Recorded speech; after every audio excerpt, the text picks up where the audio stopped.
Čau, labrīt, labdien, labvakar. Vienalga, kad jūs skatāties, mēģināju ierakstīt šo epizodi iepriekš, 5 minūtes atpakaļ, bet tur vienkārši trafiks bija nenormāls uz ceļa. Bija jāizbrauc drusku tālāk, jāpabrauc. Pabeidzot darbus, kas šodien jāizdara, bet negribēju sēdēt pie klienta mājas priekšā un rakstīt, tāpēc pabraucu drusku tālāk prom no visa šī. Un es te netālu īstenībā arī esmu. Bet sveicināti 3. sezonā īstenībā. Jā, sākās man februāra vidū 3. sezonā. Sākās īstenībā jau sen, bet tika mēģināts un rakstīts daudz kas. Un īstenībā ir ierakstīts daudz kas, bet neesmu publicējis, jo gribējās laikam uztaisīt to video tādu un apskaidrot, kas gaidām šajā kanālā šogad, šajā 3. sezonā. Jo iepriekšējā sezonās bija tā, ka es runāju tikai un ap drošības sistēmām, kas saistīts ar kamerām un signalizācijām, bet pa starpam es daru arī citas lietas, par ko es daudz nerunāju. Manuprāt, šajā kanālā vispār nepieminēju, varbūt pieminēju. Neatceros jau katru video, ko publicēju. Bet, jā, pa starpam ir arī daudzas citas lietas, kas saistītas ar mājaslapām, ar sociālajiem tīkliem, ar latviešu kultūru un pasākumiem un organizācijām un tādām lietām.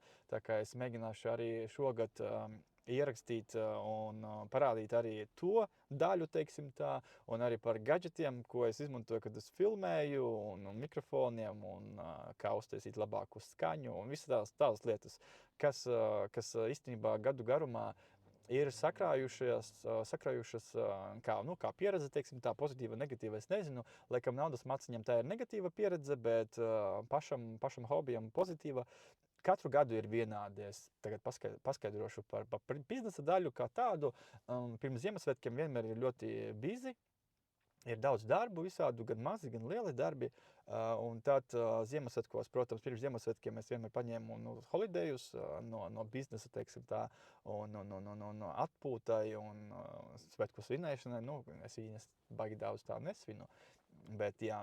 Un tad pēc jaunā gada sākās atkal jauns gads, jauni darbi un projekti un vispārējais, bet ir lieta tāda, ka pēc jaunā gada ir vienmēr klusums, vismaz šajā, teiksim, sfērā man, jo cilvēki ir iztērējuši daudz naudas un neviens negrib kaut ko uzreiz pēc jaunā gada pirkt un maksāt par kaut kādiem servisiem, kaut kādi essential, teiksim tā, vajadzīgas lietas, protams, notiek, kaut kādi remonti, vispārējais servisi, tas viss notiekās, bet tie darbi ļoti mazi, tas nav kaut kāds lieli projekti, vismaz man, un es baigi daudz arī necenšos nekad pēc jaunā gada kaut kur līst un ņemt kaut ko un darīt, jo pirmkārt ir augsti, tie, kas dzīvo apvienotajā karalistē, zina, kādas ziemas šeit ir slapjas un pesī ārā un stāvēt ārā, urpt kaut ko un likt uz sienas un vēl nes kaut ko, vilkt kaut kādus vadus un kameras. Nav tas pats labākais darbs, ir augsti. Ne tikai man, bet mēs runājam arī par citiem biznesiem, kuri nodarbojas ar visādām citām lietām, ko jādara ārā. Teiksim tā. Un tāpēc es mēģinu to nedarīt. Ja ir kaut kāda iespēja nopelnīt kaut kādu naudiņu, labu naudiņu par kaut kādiem darbiem, tad, protams, tur var apsvērt to iespēju un darīt, bet, ja kaut kas nav baigi liels, tad tur, es neredzu jēgu ņemties un darīt. Tas atkarīgs no situācijas, kaut kā tā. Un tāpēc vienmēr ir kaut kādi vairāki mēneši klusums, pirms sākās tā vētra un lielie projekti un lielie darbi. Tāpēc īstenībā arī negribēju baigi neko likt un rādīt, jo visas tās lietas, ko es daru ikdienā, viņas jau ir publicētas un ir par to runāts. Es nedomāju, ka kāds grib redzēt 10 video par kameru likšanu, jo tur jau daudz nekas nemainās. Ja kaut kā notiek kaut kāda jauna, piemēram, ja iziet kaut kāda jauna sistēma vai ir vērts par to runāt un rādīt, kaut kāda tehnoloģija tiek izmantota savādāk vai nes kaut kas, tad jā. Bet ja visam tas pats nav jēga, tāpēc arī tie video iznāk, kā viņi iznāk, jo lielākā daļa ir viens un tas pats darbs. Jā. Un šodien arī nav izņēmums. Īstenībā pirmais darbs vispār bija nesaistīts, kas nebija saistīts ar drošības sistēmu, tas vienkārši paziņa, kuram es esmu instalējis kameras. un taisa jau vairākus gadus servisus. Viņam ar elektrību, tur bija problēmas, jā, teiksim tā. Tur vispār 10 minūšu darbs, tas tika izdarīts, un tad pēdējais, bet nākošais man bija jāizbrauc pie potenciālā klienta, kurš man it kā ir jau klients, teiksim tā, ja no radiem skatās, jo es esmu instalējis lielas sistēmas radiniekiem un māsai tur, kas viņa tur, māsa, brālis, nezinu, kas tur viņam ir.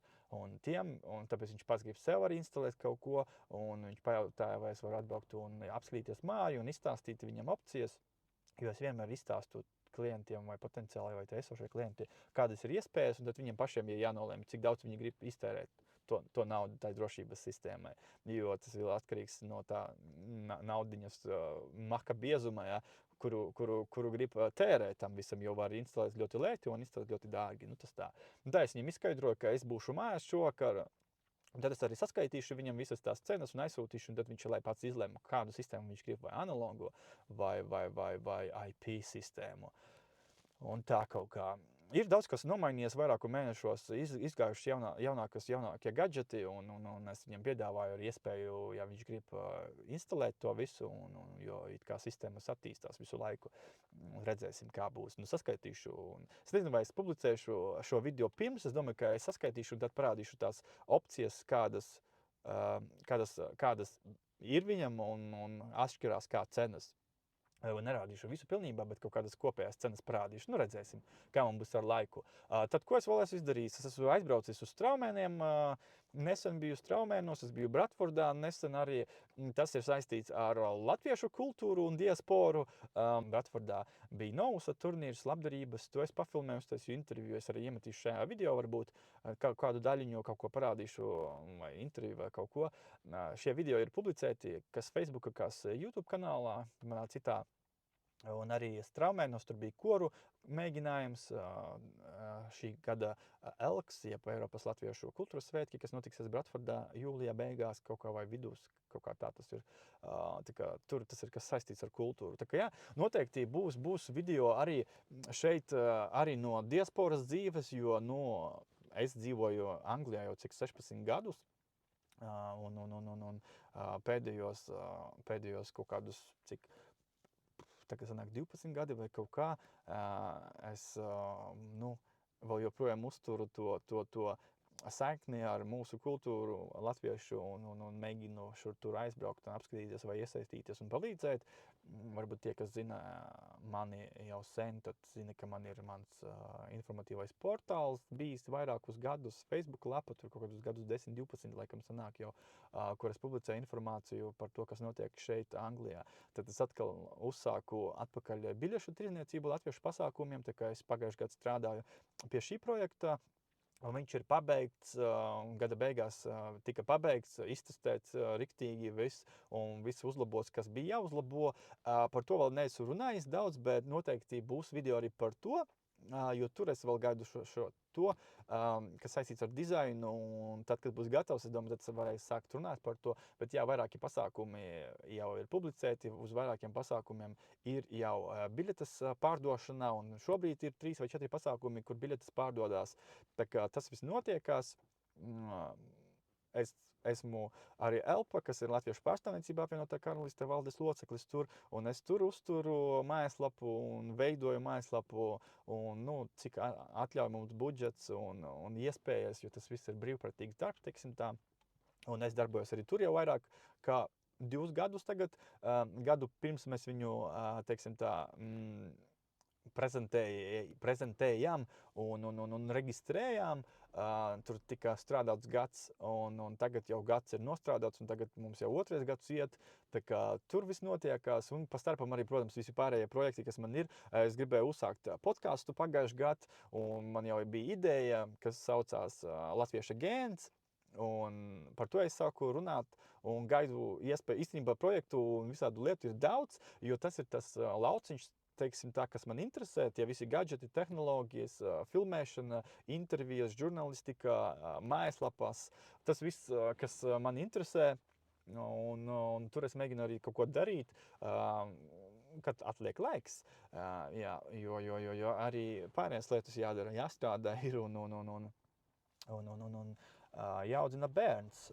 Un kaut kā tā. Tā kā ir daudzas lietas, par ko var runāt un stāstīt. Īstenībā var taisīt video katru dienu, ja gribās, bet vai tas ir vajadzīgs, es nezinu. Man nav, teiksim tā, plāni kaut kā pacelt šo kanālu baigi riktīgi un strādāt pie tā, lai tas viss aiziet, kā būs, tā būs. Tiem, kuriem patīk, kas skatās, jau vispār skatās, jo kaut kādi jau skatījumi man ir tur. Bet es par to baigi nerunāju apkārt. Nekad neesmu runājis arī un baigi reklamējis to visu kaut kad. Šādi tādi ielieku, kur feisīti kaut ko un parādu, ka ir tāds kanāls, tie, kas skatās, tie skatās. Labprāt gribētu, lai skatās vairāk, protams, lai komentē cilvēki, varbūt kaut kas noderīgs kaut kādam ir, ko es varu izstāstīt un palīdzēt kaut kā. Ja negribat, lai publiski to daru, tad uzrakstiet, varbūt kādam varu palīdzēt kaut kā savādāk. Jā, tā kā, jā, tas viss laikam, šādi plāni ir šai 3. sezonai šajā kanālā. Kā būs laiks, tā filmēšu, tā likšu, vlogošu vai vienalga kaut ko. Ideju daudz, projektu ir daudz, laika ir maz. Jo, tie, kas ir mēģinājuši filmēt, vēl joprojām filmē un taisa kaut kādus video, viņi zina, ka dažreiz tas aizņem drusku laiciņu, un ja tu gribi vēl kaut kā tur pagriezt, kaut ko salikt, pagaidīt kaut kur un tā, tad tas viss aizņem laiku. Un citreiz vienkārši pa pusceļā vienkārši tā, netaisīšu, nav laiks vienkārši, lai ir. Un tad kaut kas cits nāk, un tad citu kaut ko ieraksti. Bet jā, vairāk vai mazāk tad būs drošības sistēmas, gadžeti, kas saistīts ar filmēšanu, kas saistīts ar mājaslapām, kas saistīts ar sociālajiem tīkliem, ko es daru, aplikācijas, vispārējās lietas, kas saistīts ar biļešu tirdzniecību online, ko es arī strādāju pie projekta, uz kādas bāzes tas strādā un kā tas strādā, par to arī noteikti parunāšu, kuri pasākumi, kur es braukšu, apmeklēšu gan no biļešu puses, gan arī no LPAC puses un Latvijas in UK puses, kas ir arī projekti, pie kā es strādāju. Un tie varbūt, kas zina, man ir pasaules latvieši projekts, kas jau vairākus gadus ir vienkārši apstājies, jo fiziski nebija laiks tam visam. Un tagad tas podcasts, par ko es arī minēju iepriekš, kas ir Latviešu agents, labprāt gribētu to palaist, vismaz pirmo epizodi ierakstīt. Varbūt sanāks, varbūt nesanāks, redzēsim, bet tas ir plāns, laika maz. Tikai mums palika 10 mēneši, bet, kā ir, tā ir. Vismaz es domāju par šo sezonu, tad jau redzēsim, kā būs tālāk. Tā kā jā, piesekojiet līdzi, ja jums interesē viss šis, par ko es runāju, vai vismaz kaut kāda daļiņa, un paldies tiem, kuri jau pieseko, un paldies tiem visi, kuri skatās un uzliek kaut kādu laiku, jo es redzu arī kaut kas pusliet, kā viņam patīk. Komentāri arī bija kaut kādi, bet, ja ir vairāk, droši rakstiet, jautājiet, un varbūt pafilmēšu un pastāstīšu vairāk, vai vismaz kaut kādā nākošajā epizodē iekļaušu to jautājumu un mēģināšu atbildēt, cik daudz es varu. Bet mēs zinām tagad, ka mums YouTube un Google ir ļoti spēcīgs, un AI tagad ir, jā, ļoti spēcīgs, tā kā atbildes var rast, ja ir kaut kādi jautājumi arī tur, bet vienkārši, lai būtu kaut kāda komunikācija un atdeve, teiksim tā, no manas puses tiem, kurš skatās, labprāt gribētu, lai jūs jautājat man kaut ko, un ja es varu atbildēt, es noteikti atbildēšu. Tā kā paldies, ka noskatījies, un tiekamies citā video ar jums, jo es Kaspars Miklasevičs, un šī bija pirmā epizode no sezonas 3 šam kanālam. Tā kā jā, čau visiem!